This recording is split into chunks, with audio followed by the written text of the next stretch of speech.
கொண்டிருக்கிற அந்த விண்ணப்பத்தை கர்த்தர் கேட்டேன் என்று வாக்கு கொடுக்கிறார். இந்த வார்த்தை கேட்டுக்கொண்டிருக்கிற எனக்கு அன்பான தேவ பிள்ளைகளே, லூக்கா 1ஆம் அதிகாரம் அதனுடைய 13வது வசனம் சொல்லப்பட்டிருக்கிறது. உன் வேண்டுதல் கேட்கப்பட்டது.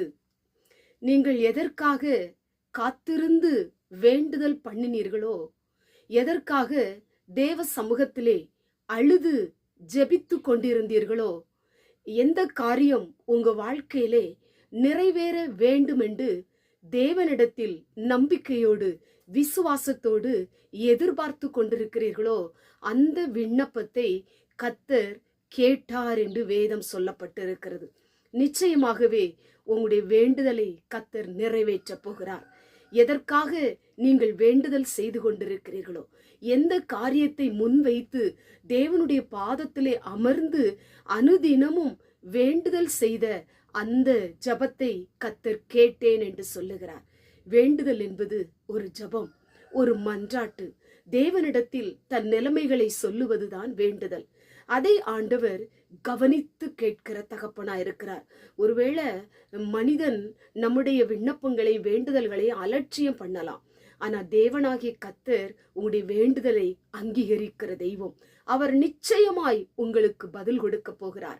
உங்க வாழ்க்கையிலே அற்புதம் செய்ய போகிறார். உங்களுடைய வேண்டுதல் இன்னதென்று அறிந்திருக்கிற தகப்பன், அநேக நாட்களாக அநேக மாதங்களாக நீங்கள் வேண்டுதல் செய்த அந்த விண்ணப்பம் இனி தாமதிப்பது இல்லை.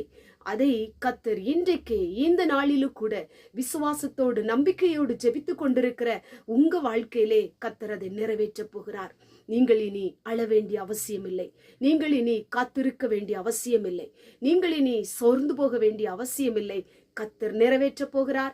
அற்புதத்தை கர்த்தர் உங்க வாழ்க்கையில செய்ய போகிறார். உங்க வாழ்க்கையில் இருந்த எல்லா துக்கமும், எல்லா சஞ்சலங்களும், எல்லா துயரங்களும், எல்லா துன்பங்களும் மாறி உங்களுடைய வேண்டுதல் நிறைவேற போகிறது. கண்களை மூடி ஜெபம் பண்ணுவோம். எங்கள் பரிசுத்தமுள்ள நல்ல பிதாவே, கேட்டதான வசனத்தின் மூலமாய் வேண்டுதலை கேட்டேன், கேட்கப்பட்டது என்று வேதம் சொல்லப்பட்டது போல இந்த வார்த்தையை கேட்டுக்கொண்டிருக்கிற நம்முடைய பிள்ளைகள் அநேக நாட்களாக ஜெபித்த வேண்டுதல் விண்ணப்பங்களை கர்த்தர் கேட்டேன் என்று சொன்ன ஆண்டவர் அதை நிறைவேற்றி கொடுங்கப்பா. அழுகையை மாற்றுங்க. வேலைக்காக வேண்டுதல் செய்யலாம், குழந்தைக்காக வேண்டுதல் செய்யலாம், அநேக காரியங்களுக்காக வேண்டுதல் செய்யலாம். எது எது நிறைவேறணுமோ அதற்காகலாம் வேண்டுதல் செய்யலாம். எல்லா வேண்டுதலையும் நிறைவேற்றி கொடுங்க. இயேசுவின் மூலம் ஜெபிக்கிறோம் பிதாவே, ஆமென்.